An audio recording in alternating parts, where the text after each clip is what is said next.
I feel we need to establish amongst ourselves as a community some rules to the call out, guys, okay? Because I've seen some weird call outs lately. I've seen some really baffling ones, couple that I liked. I got to give Sean O'Malley best call out of the last week, in all fairness. He calls out Garbrandt. He compliments Garbrandt while being wildly, disgustingly oozing with condescension. I mean, it was just beautiful. He complimented Garbrandt and that Garbrandt was getting better. I mean, that's so rude. It was great. And I really think that fight is one step closer to being made. I think you're probably going to see Garbrandt and O'Malley. I think we're going to get that one all the way to the finish line. But I think that O'Malley gets a lot of credit for that. He was as creative with his call out as he is with his fighting style. And, I would always encourage a guy, just be yourself. If you're the funny guy, if you're the intelligent guy, if you're the trash talking guy, you're the good guy, you're the bad guy, whoever you are, just be yourself and run with it. Don't think you need to be the next Stone Cold Steve Austin, and don't think you need to be the next Rock. Be the first Sean O'Malley. And if he wants to call people out in a different and unique way, which this was different and unique, he praised an older world champion, praised him, and then even complimented him by telling him he assesses his skills and believes he's getting better. I mean, that's so condescending, and it's so brilliant, and it's so perfectly done. I think he's going to get that fight. I saw another call out. Anderson called out McGregor.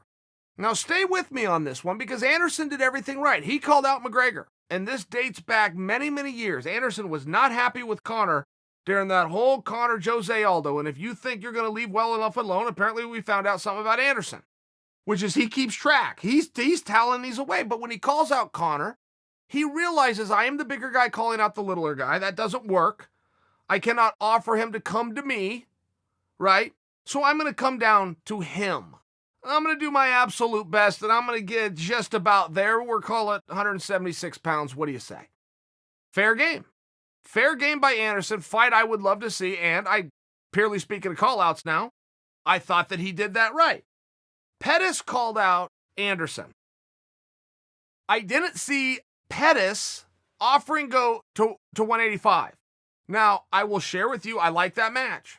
I like the match up. I like two stand-up guys. I like the work they both. I got no problem with the match. But if you're going to call out a bigger guy, you have to go to his weight. You cannot say, hey, I hear you're willing to come down to 176. Come meet me at 176 if it's your idea. The 176 got offered because it was Anderson's idea. Am I splitting hairs here? Yes, I am. Yes, I am. I will tell you this. I was on the Dan Le Batard show today. Dan Le Batard with the worst call out of the week where he calls out Dana White. Now he called Dana out for reasons unknown, which I attempted to clarify on the show today. I said, you've had a week to think about this. I see that you're retracting your challenge, but just take me back to what in the hell you were thinking at the time that you challenged a street guy from Las Vegas by way of Boston to a fight publicly and thought that you were going to get anything else out of him but the word yes. And Dan kind of spun it a little bit. I mean, look, if there's ever a genius in the room, you got to give Le Batard his due. Le Batard's not a guy you got to pull to the side and explain the script to him. He will get it on the fly and he will do his end of it.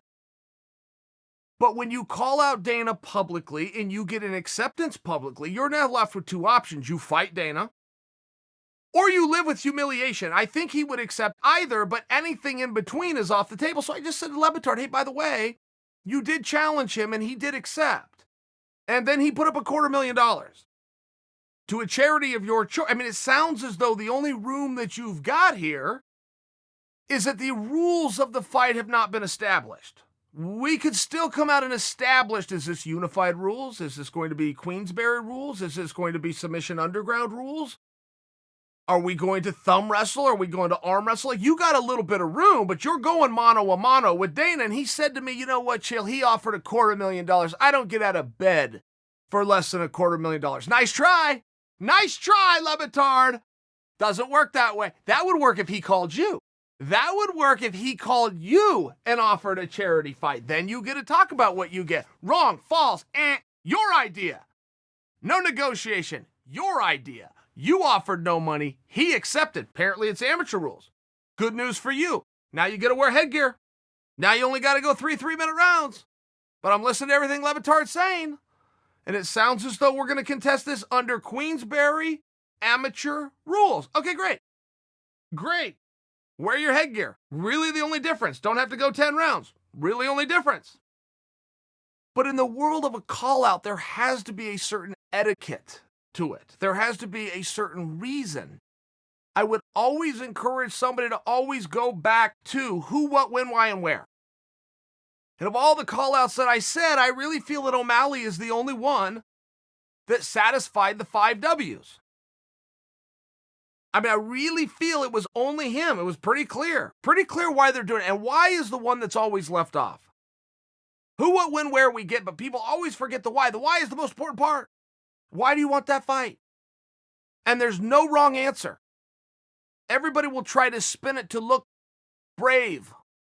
He's better than me. He's ranked higher. People don't think I can do it. I'm willing to take the challenge. They always try to take this macho approach. You can take the other approach. You can say, I want a big paycheck against the easiest opponent. It's him sitting right over there. Truth is always on your side. Just include it. Whatever it is, you got to work in the why.